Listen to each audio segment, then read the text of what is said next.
Hello guys and welcome to another episode of the Watch You Want channel. Today it's the day of the state of the watch collection 2019. We are on the edge of the change to 2020, so I wanted to give you an overview which watches I currently have and which watches have lost the collection, since I guess most of you are interested in the watches I still have own rather than in the watches that are gone. I will start the video with the watches that are still in my collection, and afterwards I'm going to explain to you why other watches have left my collection. So let's start let's start here. So here you got the most expensive watches of my collection, and I was infected with the watch virus more or less pretty early. I mean, I have more watches when I was young, but I don't have them here, but I will make a different video. But I was always interested and fascinated by these Flieger style watches with large numerals, this black and white watch face. And I remember when I was, I think, 7, 8 or 9 years old, I walked with my father through the city of my hometown, downtown, and I saw a very small watch, let's call it boutique, where they sold secondhand watches, and they had Fortis, and these Fortis watches were presented in the showcase with them, like astronaut gear, masks of pilots, and I was really fascinated by this. And I always said to myself, if I'm old enough and have money, I will get myself Fortis, and this finally happened. I actually came really into watches with the Breitling Chronomatic from the 60s, a vintage watch. I bought it in a watch auction in Frankfurt, and I traded it in. There's a little of regret behind it, but I traded in for this Fortis Marine Master B42 automatic, but I don't really regret it because I get my youth grail watch. And I already have a state of the collection video where I said a few words to the Fortis Marine Master.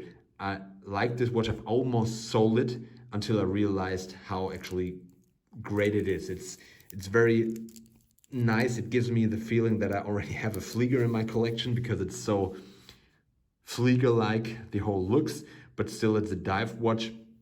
The bracelet is of good quality, very heavy watch. The clasp is nothing to write home about, but not bad either.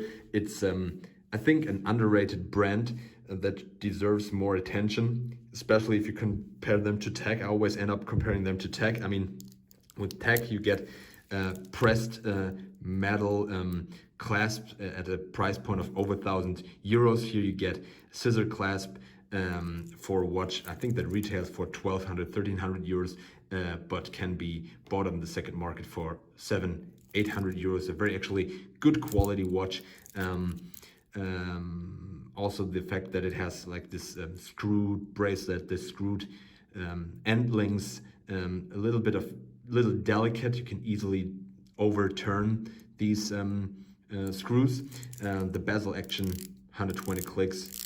Very nice, no play, and yeah, perfectly centers at the 12 o'clock position.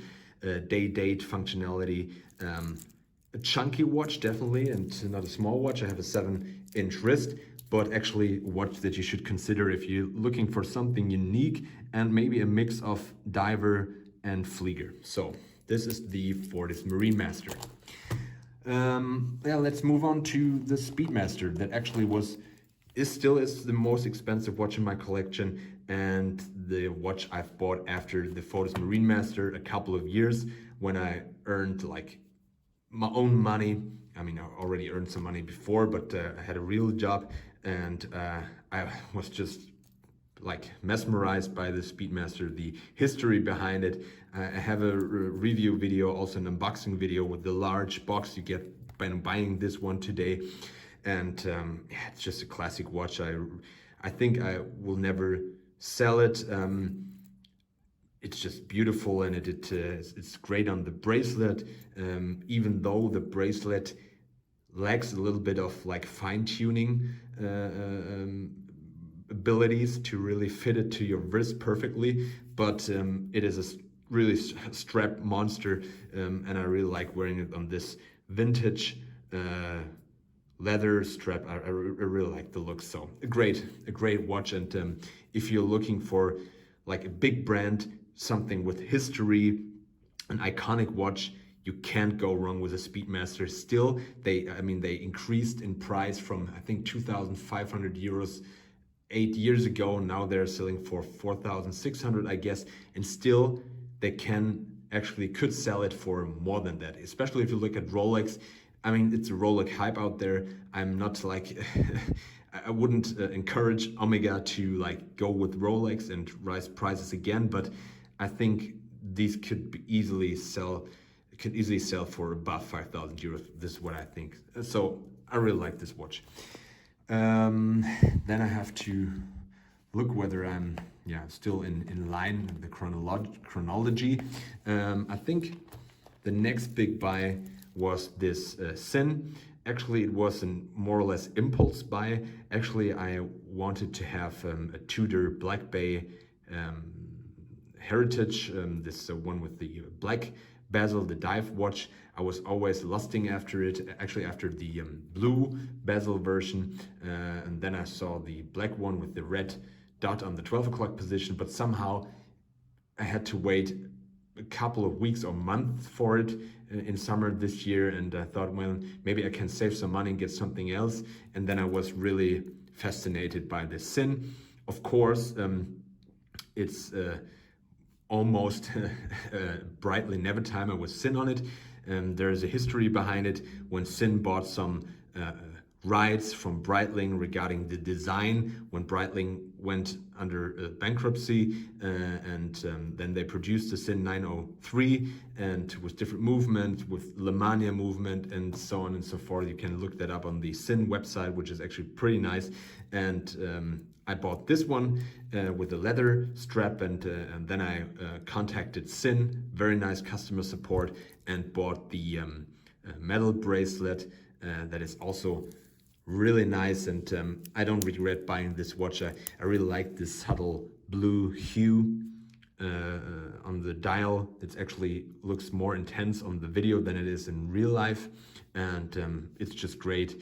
It's a dressier piece, but still it has the water resistant up to 100 meters, a nicely decorated rotor. It can be your everyday watch, and I really like the fact that I think it's 41 millimeters, so it's not too big, even though it's pretty high on the wrist. The small diameter really like shrinks it down a little bit. So this is the Sinn 903. Then this year also, this is the year of watches. I've bought this Nomos hand winding Club Campus 38 because I really wanted to have a white or a light colored dial in my collection, and a slim watch that can actually be used on or worn on any occasion. This is an aftermarket strap because I really like the factory strap it comes with, even though it's lacking some holes, so I can't wear it on my 7-inch wrist. It fits more to 8-inch wrist, but in this case I think your wrist might be a little bit too big for the watch. I think 7 inches is just the perfect size to wear this watch. Yeah, you can watch all reviews on my channel, but this is definitely a watch I really like. It goes with almost anything you wear, and even though it's very simple, it has some playfulness with this California dial, this Arabic and Roman numerals mix, as well as this small second with the orange hand. Really gives something special to watch. And I tell you, I get a lot of comments on these watches of my collection. People in the United States walked into me at the subway and said, well, is this a B42? And said, yes, the Marine Master. And I went and talking with just a random guy at work. A lot of people say, oh, you get a Speedmaster, or nice Speedmaster. And it's always funny to get into talking with people about watches. And also the Sinn 903 is a really people recognize it a really fancy watch. It's a talking piece, as many people call it. And also the Nomos is a watch people really seem to like, and this is why I've bought them, because I like them, and this design has something to it. Otherwise, other people wouldn't probably not appreciate it, but it's about the watches you want. This is why I call the channel What You Want channel, and not what other people think. But it's nice to have pieces that get you into talking with strangers, yeah? So now we come to the other side of the collection. Yeah, maybe come to like the most affordable part. Always wanted to test out this Casio MD, I think 104 or whatever it is called, or Duro, because it was so hyped on the internet. And I tell you what, the hype is real. It's such good quality watch, and those watches really made me think, is it okay that I spent so much money on watches if like less money can also deliver you a lot of joy? The answer is actually yes. It's just a different kind of experience, a different level, and sometimes you have to save up to buy you a Speedmaster or even a Seiko or whatever, but it is really a feeling of reward. So it's okay to spend a lot of money on watches, but if you want something not that expensive, something that will bring joy into your life, and that it's a good holiday watch, a watch that you can use when you're going really into water without thinking about it, the Casio is a great piece. It's pretty large. So on the wrist you can see it. I think it's 44 millimeters, but the overall finish is just exceptional for the price. But actually, not only for the price point, it's simply a great watch that I can really recommend if you're looking for a quartz piece in a Submariner or dive watch style. Then we move on to a Chinese watch. You know, I always have some Chinese watches in my collection.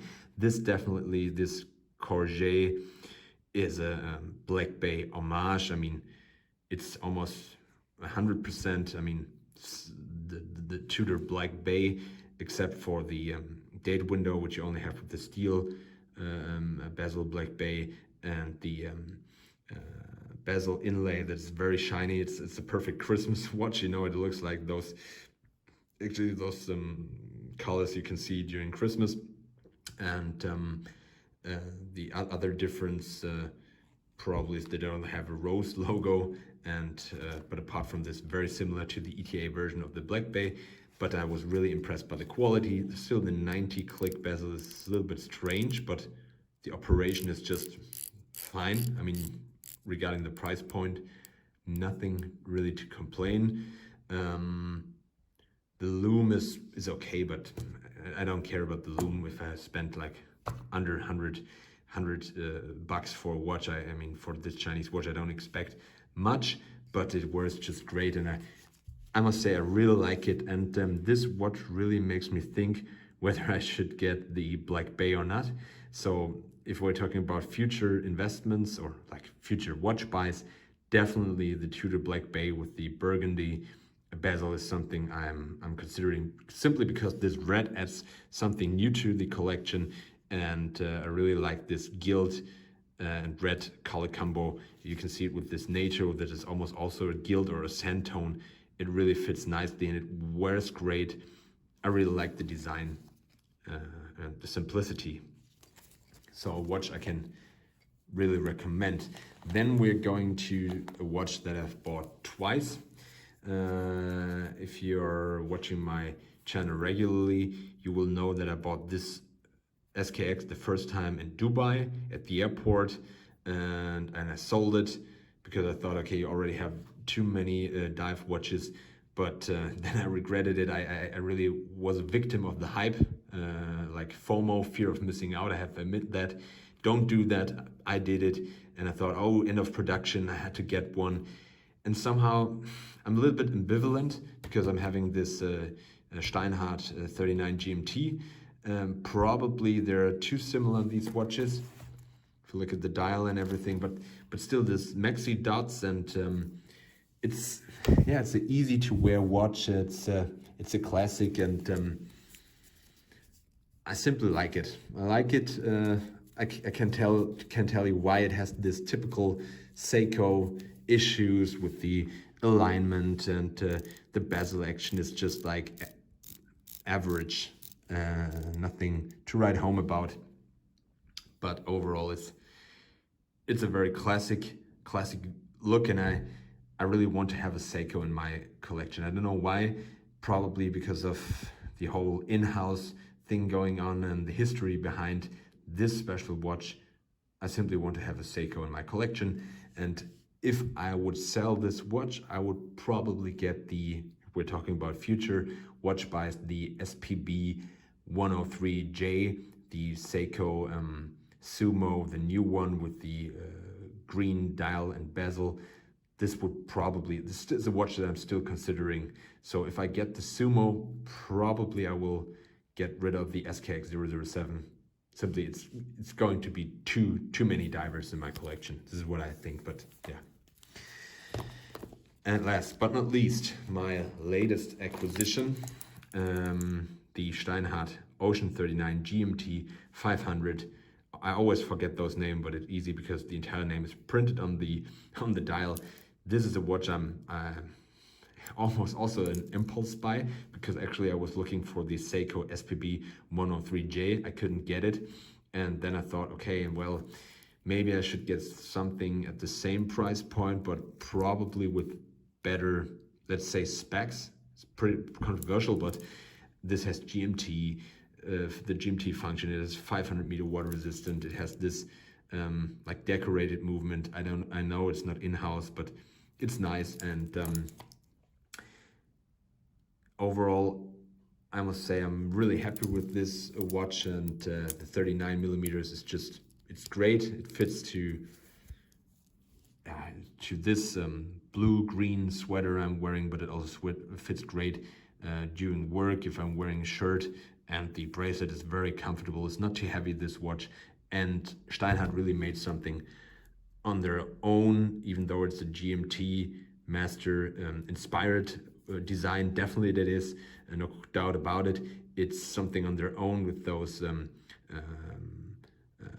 indices without like silver around it, and so not applied but printed indices with the handset, the font of the numerals on the bezel, and the second the date window on the 6 o'clock position. I think Steinhart really made something special here, and yeah, I'm really happy with this watch. So this is the state of the watch collection. What kind of watches left the collection? The Seiko SKX007 left the collection because I've bought the Nomos. So I'm having a white or cream colored dial watch in my collection, and I thought, okay, this is just enough. And I also thought that the SKX007 was a little bit too small for my 7-inch wrist. The other watch that has left my collection is the Steinhart 39 green bezel, because I thought I really have the Seiko SKX, and somehow I really got a little bit annoyed by these Mercedes hands and the magnifier on the date window, and I sold it. This was almost an impulse sell, and I couldn't, if I still had it, I would probably have sold it right now, because I got the Ocean 39 GMT. And the other watches I've sold are the watches from the Chinese watch section. It's the Fortis GMT Master Homage. Simply was too much into your face with this Pepsi color combo, even though it was actually a nice quality watch. It held time great, it was very accurate. And I also sold the Bleeger GMT watch, because it was, I think, yeah, it wasn't really my cup of tea, the entire design, and the fact that it was a sterile dial, it was somehow strange, but it was greatly manufactured for the price point. And also sold the Casio. I had simply because I wasn't wearing it, and really, even though if I'm traveling if I'm on holidays, I really like to have a analog dial, and this is actually the replacement. It's not as tough as the Casio, I know, but it simply serves my purposes. And the other watch I've sold is the Seiko Mini Turtle with the blue bezel. I think it's a great watch, but the cushion-shaped case wasn't really my cup of tea. But if you're looking for a Seiko that is something special, if you want to have a small watch, if you like color, go for the Mini Turtle. Definitely, it's something others don't have, and you can get them with a blue bezel, you can get them with a black bezel, you can get them with the Pepsi version. Definitely a watch you should consider buying. And I hope I didn't miss any watch. If we're talking about the future, as I've said, when it comes to Seikos, I'm still looking for the SPB 103J. And if we're looking to this side of the collection, I was in a restaurant yesterday and I saw somebody wearing the Rolex Milgauss, and this really got the whole Rolex thing ticking in my head again. And I contacted the dealer and I asked him how long I have to wait, for example, for a Rolex Air King. I think this version is really a special one, this watch, the Air King, and I will see how the feedback is, and maybe, who knows, maybe next year I'm going to get a Rolex Air King, but I'm not sure. That it's a lot of money, and I'm not sure whether I'm willing to spend it or not. Again, thank you for watching. If you like this video, give me a thumbs up. If you have some criticism, write it down into the comments. I really want to improve my videos, and still, please take in consideration, I'm not a native speaker. I don't speak English regularly, only like once or twice a year and when I'm doing these videos, but I'm trying to do my best. And I wish you all, if you're watching this in the end of 2019, a very, very good, healthy, happy, successful year 2020. See you next time.